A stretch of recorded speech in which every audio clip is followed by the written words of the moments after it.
Agora a gente muda um pouquinho de assunto e conta para você que o governo apresentou uma proposta de emenda à Constituição com o objetivo de realizar uma reforma administrativa no país. Mas alterações no texto fazem com que especialistas duvidem que o projeto resolva o problema dos altos gastos do funcionalismo público brasileiro.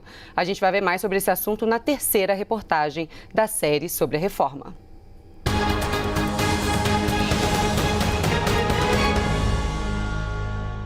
Depois de 1 ano e 3 meses de tramitação, a PEC 32 da reforma administrativa não passou nem pela metade do caminho para aprovação. A reforma é essencial para conter os gastos com o funcionalismo e liberar recursos para outros investimentos públicos. Mas, na Câmara dos Deputados, ainda falta o principal, a votação no plenário em 2 turnos. A reforma foi apresentada pelo governo federal em setembro do ano passado. Até ser aprovada pela Comissão de Constituição e Justiça, foram mais 9 meses. A CCJ deu carimbo favorável em maio e a proposta seguiu para a comissão especial. Na época, ainda sem acordo, a sessão foi marcada por obstrução da oposição e, para garantir a votação, partidos favoráveis à reforma chegaram a trocar integrantes da comissão. O relatório final só foi aprovado em 23 de setembro deste ano, após sofrer alterações. Apesar do longo tempo de discussão, o texto ainda está longe de um consenso. E até mesmo quem apoia a PEC acha que ela não é suficiente para promover uma reforma ampla, que o texto ainda é muito tímido. Começando com a PEC 32, mas aprovando também outras medidas, como um projeto de gestão de desempenho, como reestruturação das carreiras, como tabelas salariais mais racionais, você começa a ter uma cultura no serviço público onde se valorize os servidores que conseguem entregar os seus bons resultados. Como está, o texto mantém os concursos públicos, mas permite a contratação temporária por um processo seletivo simplificado. Em outro ponto, o relatório prevê limitar a estabilidade no emprego apenas para algumas carreiras do funcionalismo. O texto também mantém os privilégios dos atuais servidores, propondo que as regras do serviço público só irão valer para os futuros contratados. Para o presidente da Sociedade Brasileira de Direito Público, este é o grande problema da proposta. O governo enviou uma PEC, uma proposta de emenda constitucional ao Congresso, que ele chamou de reforma administrativa.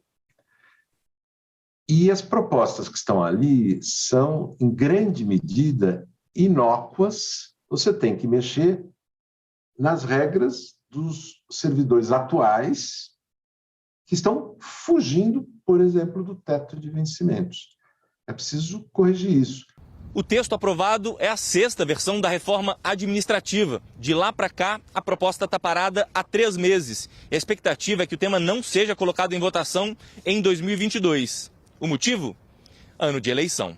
Nem mesmo o líder do governo na Câmara acredita que o texto tem chances de ser votado no próximo ano. Não se votarão reformas no ano da eleição. Os partidos, nesse período, se posicionam de acordo com os seus interesses eleitorais e com a posição dos seus candidatos à presidência da República. O ambiente do próximo ano, primeiro ano do mandato, é um ambiente muito mais favorável à aprovação de pontos que sejam mais relevantes, de maior impacto.